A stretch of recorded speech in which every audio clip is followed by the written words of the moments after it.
They had gathered beneath gilded ceilings, men in crimson and white, faces carved by years of belief, doubt, and diplomacy.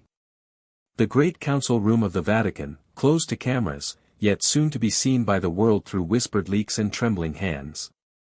Pope Leo XIV, the man who had defied expectation with bare feet and fierce decrees, presided at the center, a shepherd unafraid to walk alone. And across from him, sat Cardinal Luis Antonio Tagle. A man whose voice had once comforted nations. Whose heart had long held the balance between mercy and truth.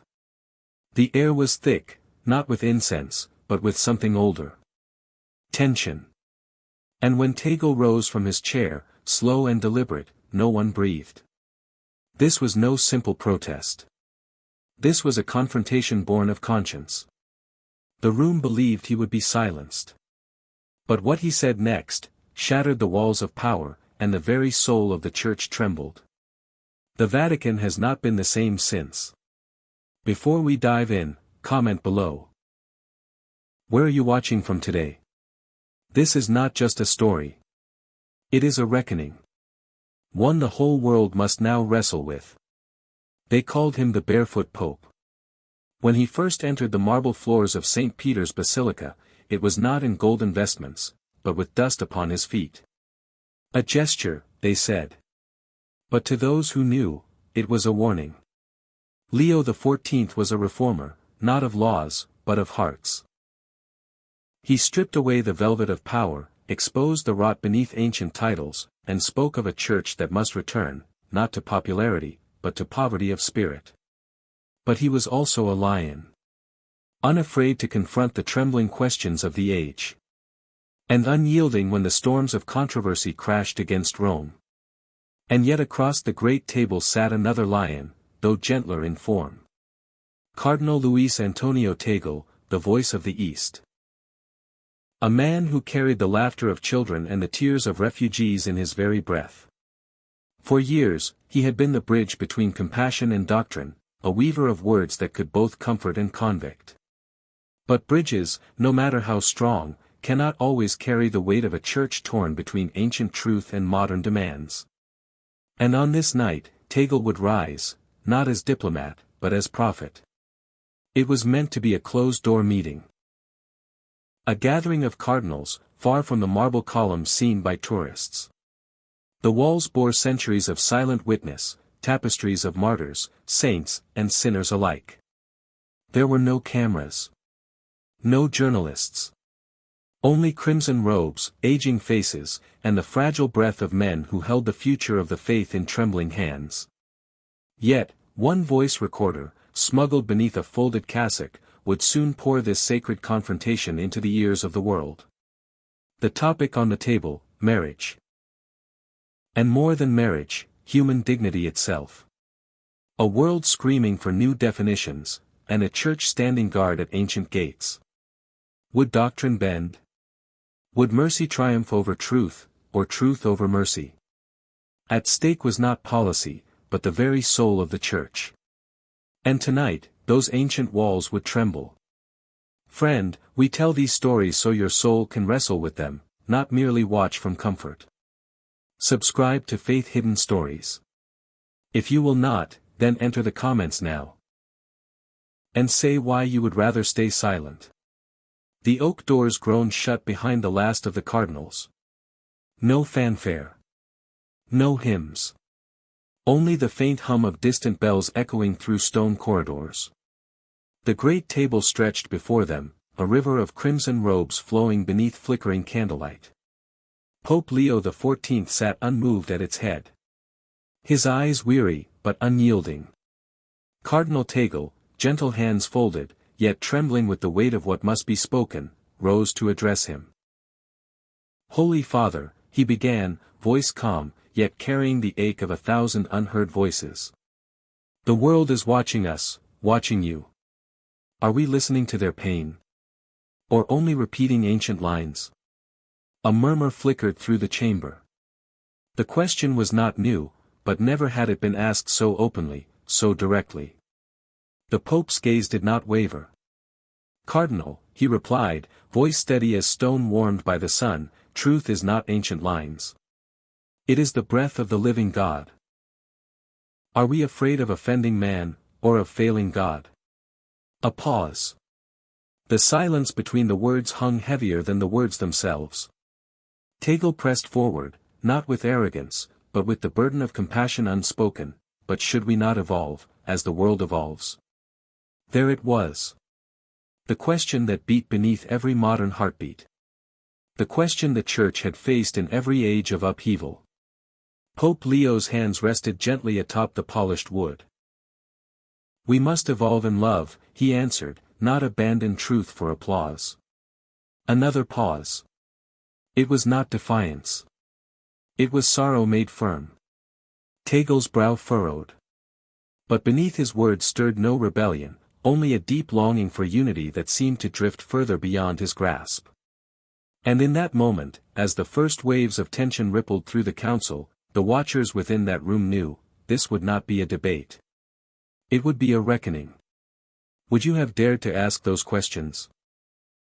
If this story is stirring something deep within, then subscribe to Faith Hidden Stories.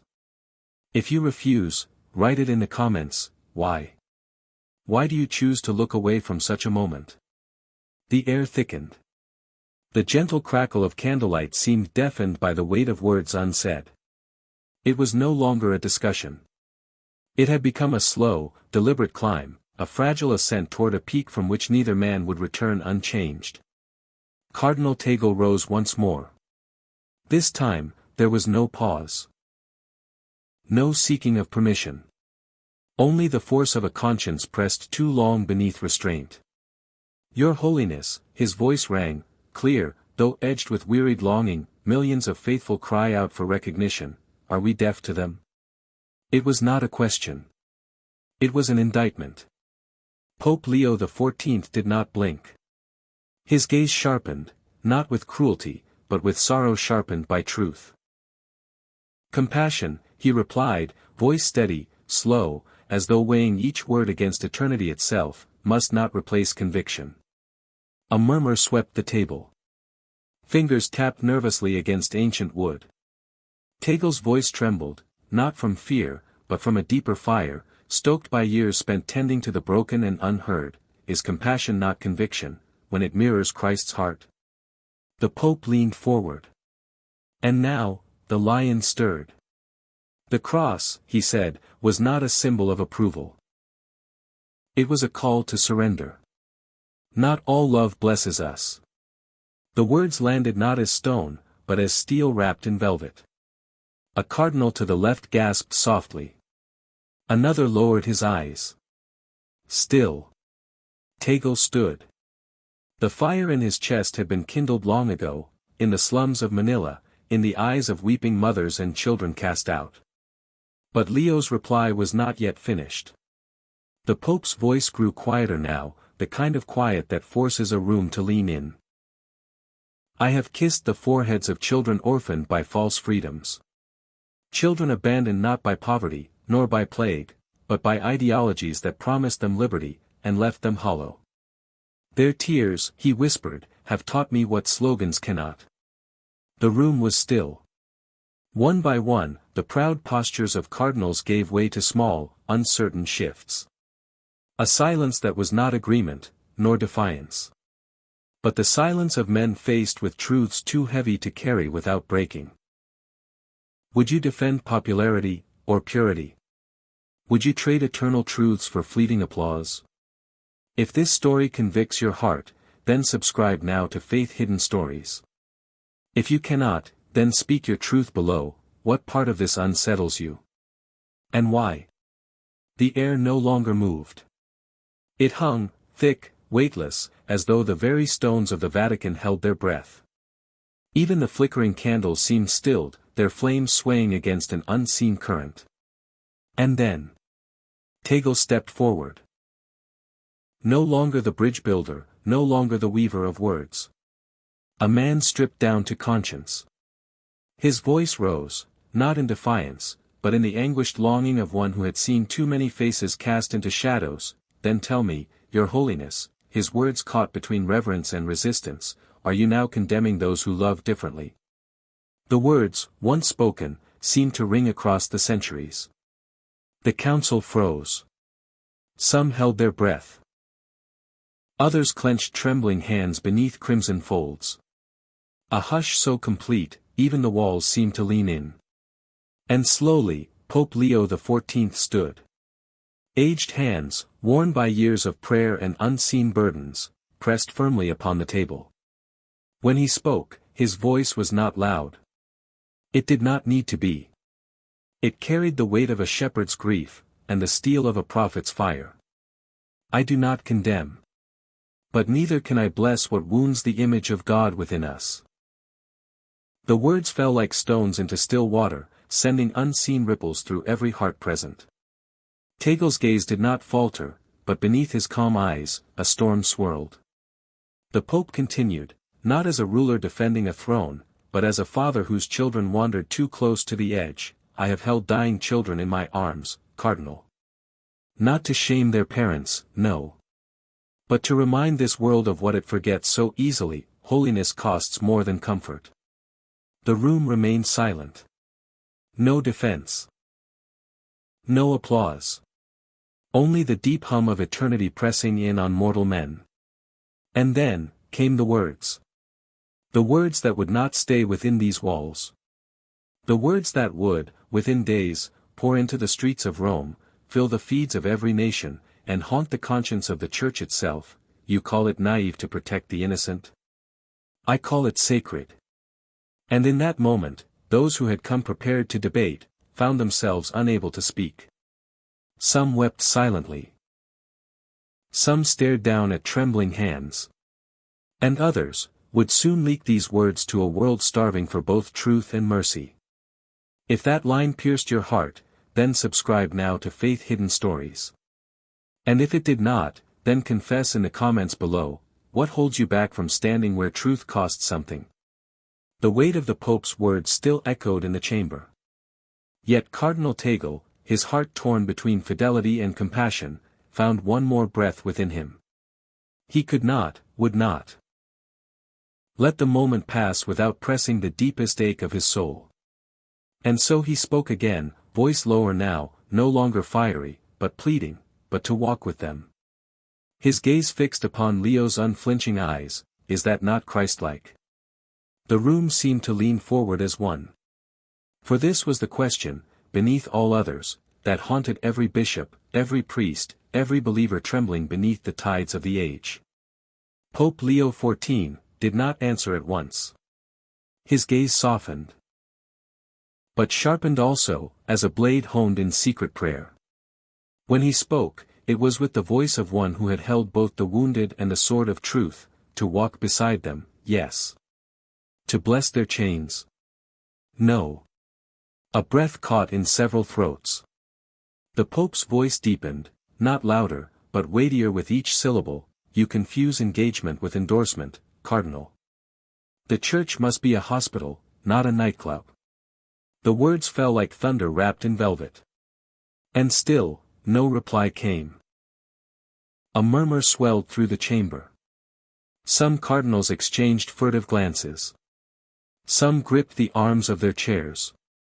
A few closed their eyes, as if in silent lament. Cardinal Tagle, his heart pounding beneath the crimson folds, opened his mouth once more, and faltered. Silence descended, thick as incense, though none burned. And into that silence, Pope Leo spoke again. This time, no argument remained. Only a question, piercing, terrible in its simplicity. Why does defending children make us the villains? While applauding destruction wins ovation. The room stood stunned. The question hung there, not to be answered, but to be carried. Some cardinals averted their gaze, unable to meet the eyes of truth. Others wept silently, their tears falling unseen beneath scarlet sleeves. And still, no voice rose to challenge the shepherd who had dared speak the unspoken. Would you remain silent in that room, or would you speak truth? If this story grips you, subscribe now to Faith Hidden Stories. If not, the comments await your reason why. And then, as the echoes of that final rebuke faded into stillness, something shifted. The storm had passed. The room no longer bristled with unspoken debates or trembling defiance. Only the hush remained, the sacred hush that follows the voice of conscience.